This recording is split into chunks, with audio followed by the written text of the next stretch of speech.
I've shifted my active investments to Dubai because I think that's a growing market that most people are not aware of. Just the way I was able to cash in when the interest rate was low, the 100% depreciation at the beginning of my career, I also want to cash in here in Dubai before things get too crazy.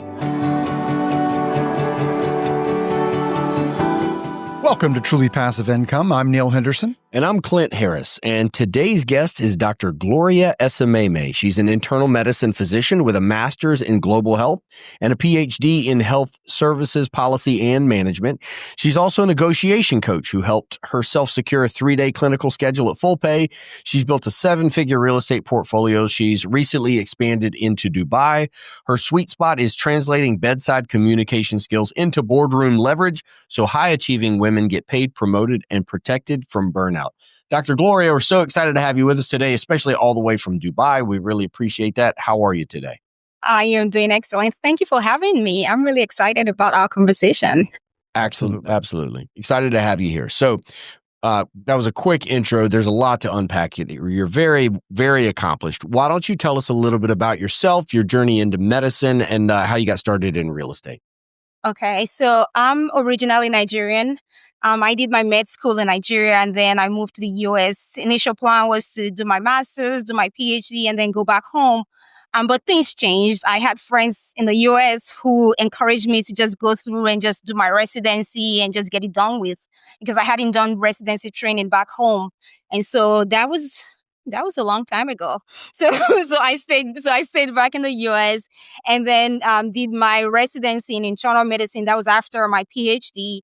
And while I was in residency, I remember telling my sister I wanted to buy a home, and I didn't have residents are broke, so I didn't have any money. But I just said, "Oh, I was going to buy a home," and I don't think I had up to $2,000 in my account. But I reached out to a real estate agent and I told her I was looking for houses, and she was walking me through the process.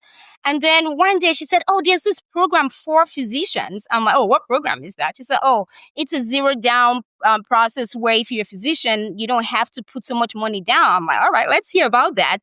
And that's how I purchased my first home for like $2,000, because at that time it was the buyer's market, where that was 2019. That was 2019 when it was the buyer's market. Everything was still great at that time. Interest rate was like 3.25, and the developer at that time, he paid my closing costs. So I think the $2,000 I paid was for the lawyer. So that was how I got started when I got into residency. So I used my physician loan. And then after residency, I didn't sell that home. I put it up for rent because it was a place where we had military. So the military folks rented the place. I was sure of my rents. Then when I moved to where I was working as a full-time doctor, I also used the physician loan again and purchased my second home. And then after that, I just expanded. So there's something to unpack here that's really important. So doctor's loans, my wife's a full-time realtor. I spent 16 years working with cardiologists and surgeons, and she bought and sold a lot of properties for those physicians over the years. The VA loan for military and the physician loan for physicians. Guys, if you're listening to this and you could potentially qualify for either of those, these are low-hanging fruit that can really supercharge your ability to get started early on. It's very, very low down. As soon as you're graduating medical school, even in residency, fellowship, internal medicine, go on and do a surgical residency, whatever it may be, as soon as you get that degree, you apply and you're likely going to get approved for a physician loan. SunTrust used to be the best product out there. I think they've pulled back recently, but there's still a few out there. We're talking about low or no money down. A lot of times you can get a better interest rate than you can get with the market, because they know that there's a really good chance you're going to end up being a high income earner. And they also give you the ability to scale, right? So you can move on. And we see this. Physicians sometimes will move around every 2 to 4 years or so, depending on what the residency is. And if you hold on to that property and you move on, a lot of times, so there's a pitfall here as well, which I think I'll mention briefly, but the people that are good at this, you buy a property, you put a tenant in place, you find the right tenant and the right property manager, you move on to the next one. You can end a 6, 8, 10, 12-year career in training in either medicine or military a lot of times and end up with several properties out of that. But there's a caveat to that, though. There's a maximum amount you can get as the physician loan, and there's a number of years. So if you're 5 years past residence, past training, you don't qualify for it anymore. So the best time, what I recommend is the best time to get it is when you are in training. So you can get your first one while you're in training. And depending on where you move to as an adult physician, if you move to like a more expensive area, you may not be able to cover the full cost of the loan, but it's still a better option. You get while you're in training, and then you get your first home while you are an attending. That's what I strongly recommend. And that way, you just gradually build your portfolio. Something else one of my friends did was, while he was in training, he bought the place, and then he had other residents rent the other rooms. So that's extra cash flow. So it depends on your lifestyle. If you don't mind having roommates, then it's fine. Renting out the other place. Don't pay the mortgage while you're there. Yep. House hacking. That's a great way to do it. One other caveat is a pitfall that sometimes happens to newer physicians. And there's some newer products out there that you can still get doctor's loans. Shop around. They're constantly changing that product. But one of the potential pitfalls is if you're a physician and you're making partner in your firm, let's say you go there and you're W-2 and you're a high income earner, but then you're going to make partner. A lot of times, if you go to get a loan for that product right after you've made partner, they won't approve your loan because you don't have 2 years of income statements. You were salaried. So when you were on salary, you could buy pretty much anything you want. The next second after you signed your new partnership contract and a lot of your compensation comes from a profit share, you've got to show 2 years of that income. So all of a sudden, you might have been about to buy. This happens a lot. We have people that buy a starter home at 800 to 1.2, and a couple of years later, they're making partner and they're selling that house, which is a lot of times worth a little bit more now, and they're buying the 1.5 to 1.7 to $2.2 million house or whatever, kind of here in the Southeast. And then all of a sudden, they figure out they can't get approved for that, or they can get approved for it if they get their approval done and they purchase the house right before they make partner. But most people want to wait until after you make partner because that's when the pay bump comes.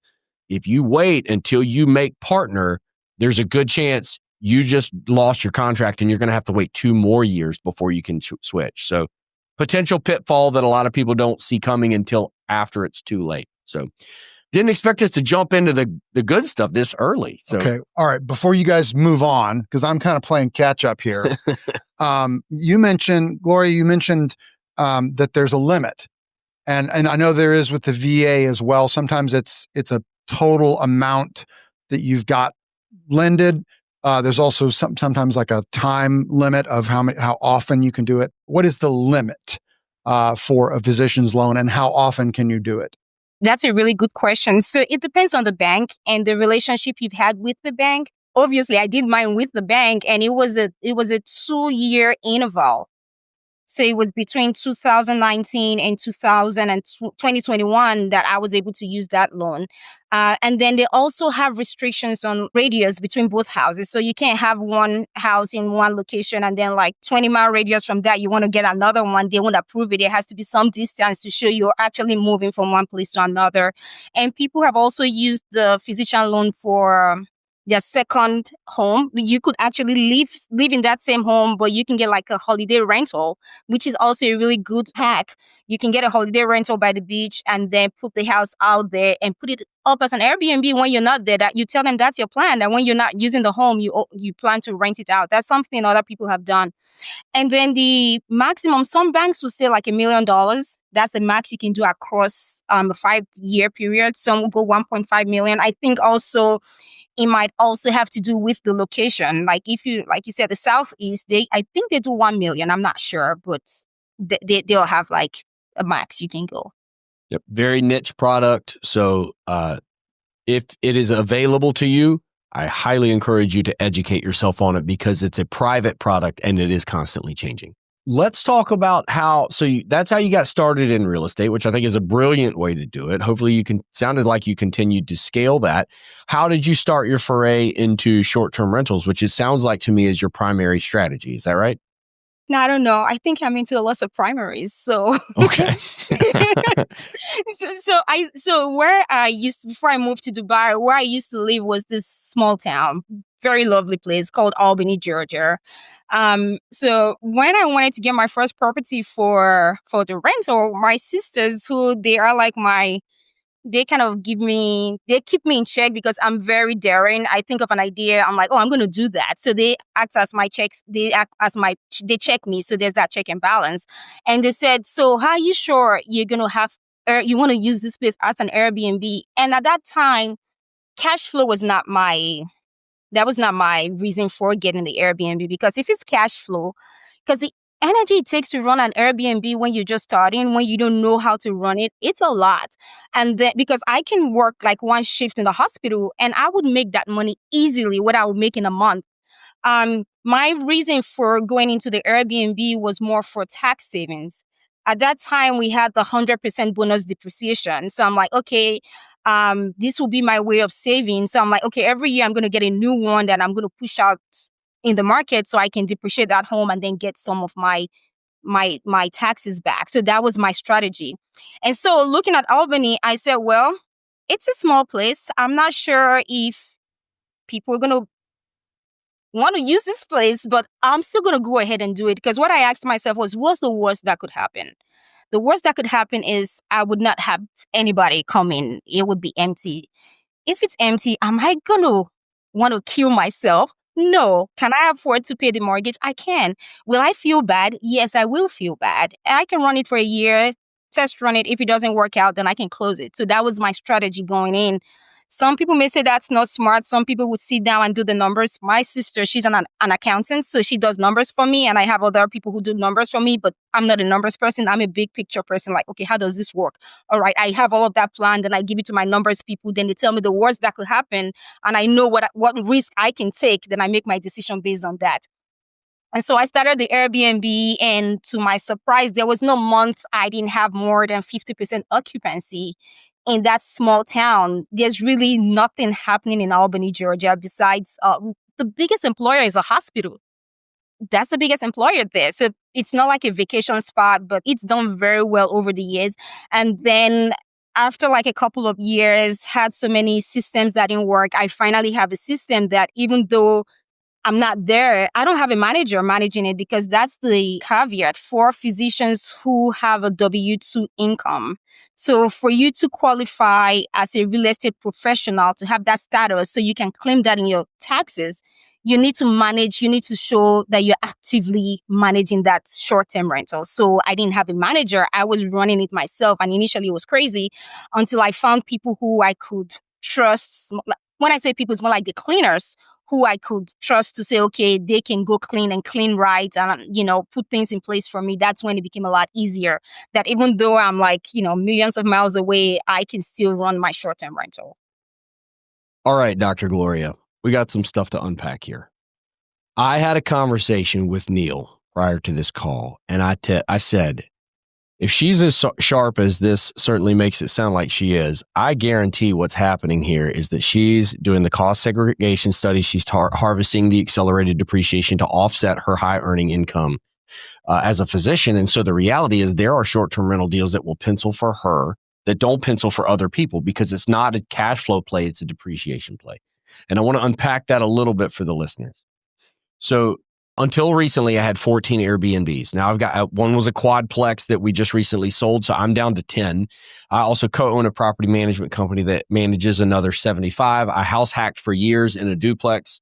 Neil is currently doing that with an Airbnb short-term rental as well. And this is something that's near and dear to our heart. It's also a very active strategy. You can make it, the people that are good, and obviously you are, have made it a lot more passive.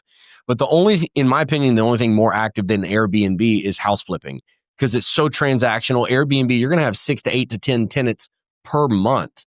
And it was like actually a hotel. It's like running a hotel. It is completely. And it was burnout from me in short-term rentals that pushed me to invest in self-storage, because it's a box of air with no kitchens and bathrooms and no one living in it. And I was like, oh, that sounds like a dream compared to what I'm dealing with.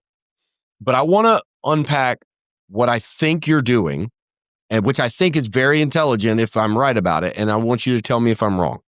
And part of this, frankly, is I want to point out a few challenges that most people run into that I think sounds like you've navigated. When I bought my first Airbnb in our market, there was 1,128 active listings on the small island where I operated. The next year, there was 1,250, then 1,550, then 1,750, then 2,100, then 2,300. And then last summer, it started with 2,300, ended the summer at 3,600. So more than 3x growth in the amount of competition in that space. And the one thing that makes me a little bit uncomfortable with short-term rentals is what you can't control is what the neighbors are doing. How many people around you are going to do that?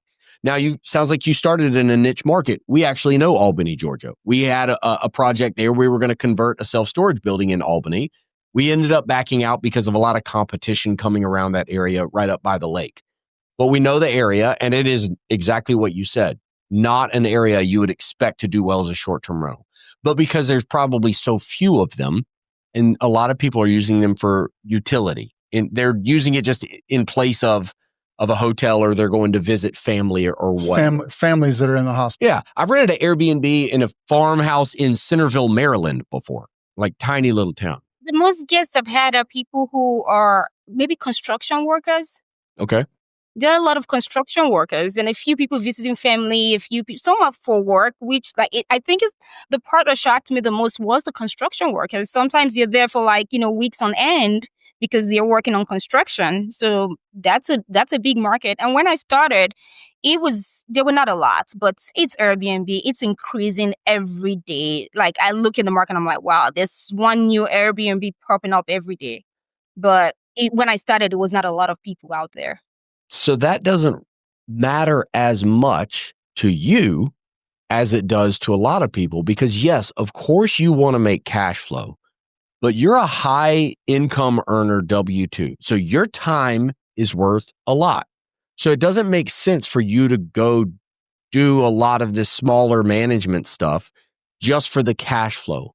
But what you're doing is documenting your hours so that you hit something called REPS status, real estate professional status. Is that what you're doing? So there are two ways to hitting the rep status. One is when you have to do 750 hours and all of that. Another is the short term. Because if you have the short term rental and you are actively running it, it's not like I hand it over to a management company. By default, I'm already meeting that status. It's a full-time job. It is a full-time job because you have, and how you get, one part I didn't know when I started was that status it covers me just for that home, not for my other properties. So if you have 10 and one is a short-term rental, that's what you qualify for on that one home. So if you have multiple, then you have to qualify for each one. That's a trick with that. But it's either you have you document the number of hours or you have a short-term rental that you are actively managing, then that's what hits it. Which uses that word actively, right? And that's also on a spectrum as to how active do you have to be. I had lunch with a short-term rental property manager owner yesterday, and they're managing 75 listings, and AI is currently answering 65% of their messaging. So I was like, that's pretty good. I mean, that'll be 85 before long, right? But I was impressed with that. Your strategy, Dr. Gloria, has another component to it in that a lot of times if what you're doing is harvesting the accelerated depreciation, means you have the rep status because you're managing the property. So you can order what's called a cost segregation study. They're going to look at the bricks and the sticks and the entire property as well as the furniture inside. And they're going to say, yeah, typically you would be able to depreciate all of this on something around 30 years. Could be a little bit less, could be a little bit more, depending on if it's residential or commercial. But you can take all that depreciation and you can write it off in 1 year. And that just came back with the big, beautiful bill. Again, not political at all, but that's back. So you're starting to see more people employ this strategy, especially if you're a high income earner like you are. What you want to do is reduce your taxes. So you buy a property, you do the cost seg, you take the accelerated depreciation, and that's a write-off. You get a K1 that shows that depreciation that shows your write-off. So you can take that all in 1 year, and that helps you a lot in that year. But the next year, you can't take that depreciation anymore. And the only way to ever sell that and you have to repay, it's called recapture, unless you do a 1031 exchange. Correct. So how many of these do you have at this point? So I have about 2. I didn't do too many because when I started, I did 100%. Then the next year I did 80%, and then it didn't make any sense for me to keep doing To it. go to 60 and then 40. Yep. But now that it's back, are you thinking about reinvesting and doing this again? But because now I don't live in the US anymore, so I don't have W-2 income, so I don't have to go through that route. And I've shifted my real estate investment because the other ones the other properties I have in the US, they are all long-term rentals, and which is good for me because I can still, since I'm not a W-2 income earner anymore, I can depreciate those ones and then still get all my benefits. But I've shifted my active investments to Dubai because I think that's a growing market that most people are not aware of. Just the way I was able to cash in when the interest rate was low, the 100% depreciation at the beginning of my career, I also want to cash in here in Dubai before things get too crazy. Well, let's talk about that. I've been to Dubai. Last time I was there, 2015. I was actually there on New Year's and saw them shoot off fireworks from the Burj Khalifa. As far as I could see, it was nothing but cranes and development, and is an amazing place. And it's probably the most pristine, beautiful, cleanest city I've ever been to in my life. It was incredible. And we went from there to India and traveled around a lot of backcountry, and it was two very different ends of the spectrum, seeing that socioeconomic divide. You know, I was telling somebody that we don't have there's almost the middle class in Dubai is very small. Like people like super rich where people are driving Bentleys, and to have a Bentley, to drive a Ferrari, it's nothing here. I don't drive. I'm not that rich. I'm just a doctor. But people here are like super rich. That's for you to drive that is nothing. Then how people now show how much wealth they have is now the tag on their car. Like, oh, you're P7. That's a big deal. I'm like, okay. 01, yeah. Hang on. All right, hang on. Have What you does not that seen mean? this? I have no idea. So the license tags in Dubai are a massive, massive deal. And the lowest number is the most popular. And so people will go to auction and they will pay tens of millions of dollars for the 01 license, like the first license plate, P1. You can't even get, because I think that's the chic. Like that's like, you can get that. Right? If you can get 7, then that's like, it's a big deal here. Whole nother world. It's another world out here, and it's fast. It's growing really fast. We were talking before the recording started about how it was a small fishing village, right? They really had nothing. Fine, they got lucky. They had oil, but they're not the only Gulf country that's had oil. Others had oil, and then Dubai. So there's like an Emirates with 7 different. There's like the United Arab Emirates with 7 different Emirates. Dubai is just like the trailblazer when it comes to real estate, when it comes to tourism. Then Abu Dhabi is the one that's the seat of power. They have like this stable growth and oil money, and then there is Ras Al Khaimah. That's like it's evolving really fast. We have a casino coming on. They are building a casino. It should be ready in 2027. So that's like another boom for that Emirates. But why I like Dubai is there's no bureaucracy, right? And it's authoritarian, but with the right intent, committed to growth. Because it was a small fishing village and they said, we want to build an empire. It's a desert. Like, I left America for a desert. Like, I left the best country in the world and I'm here and I'm happy being here, right? So it was just vision. They had this vision. We want to create this world, and they've achieved that. There's nothing these guys have set out to achieve that they haven't achieved. They said they wanted to double the number of people here. And as of last month, just Dubai has 4 million people living here from 200 countries. And these are not people who are here begging for food. These are not people who are looking for welfare. These are people who are actively contributing to the economy. So I like it here because when decisions have to be made, they're made fast. They see things not working, they switch things really fast. There's no Congress meeting and then everyone's going back and forth and, we're going to close the government. No, that doesn't happen. We're like, here, they say, this is not working. What would make it work? It's this, and then it's done, period. It doesn't take days. It doesn't take months for things to happen. Things happen fast. That's why I like it here. And the real estate market is booming. It's growing really fast. Just for numbers, just to give people an idea, maybe like a studio. So it's kind of like Miami, New York prices.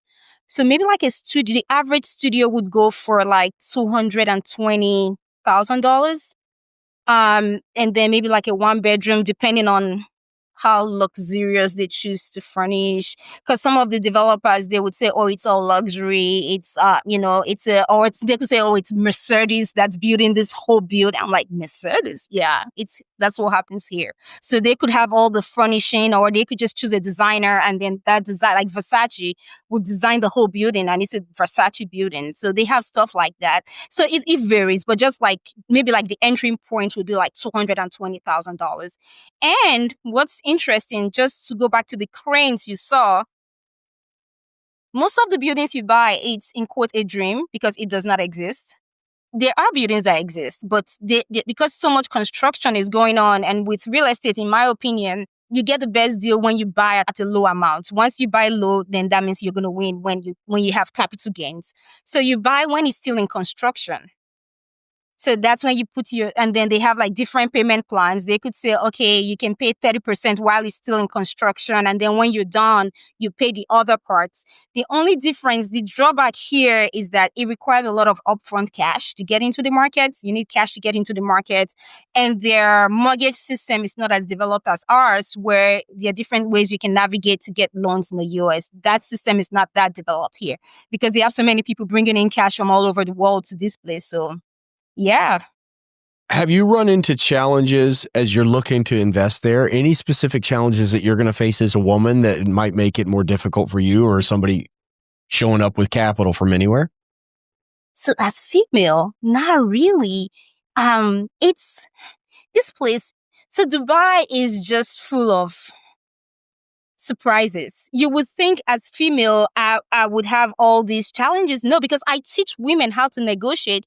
The women here, like I go for events and I ask them, I said, how come you guys are this evolved with how you negotiate? The women here are strong. And even though they're strong, I'm a feminist, right? I believe men and women, I don't think men and women are equal, but I think if I do a job, I do it as well as a man, I should be paid the same, right? That's my idea of being a feminist. So I asked them, I said, how come you guys are this? They said, well, we've been fighting for our rights from when we were little. So now we're well developed in fighting for our rights as women. But there's no, it's very different how they fight for it. It's not like in your face, but it's being done.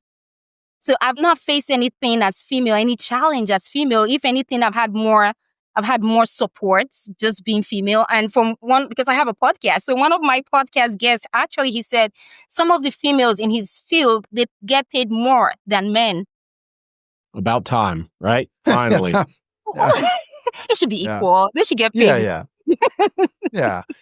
Well, unpack this a little bit for me, because, when we talk about buying a piece of real estate, a single family home in the United States, you're talking buying a property for $200,000. You put anywhere from 5 to 30% down. Maybe, and it sounds like you're buying brand new buildings, so you're not forcing the appreciation in any manner. And then you're renting them out, correct? So it depends on your strategy. So if your goal is to buy and hold, then you buy and hold, and you could rent a short-term rental, because that's also a very big market here, because there's tourism going on. So short-term market is really big here. Or you could use it as long-term rental, or you can, what we call flip in the US is not what they call flip here. So you buy the idea, and then when it's ready to hand over, then you sell. That's what they call flip here. So you could sell when it's maybe like 3-4 years after, when it's ready for handover. So those are the three main options.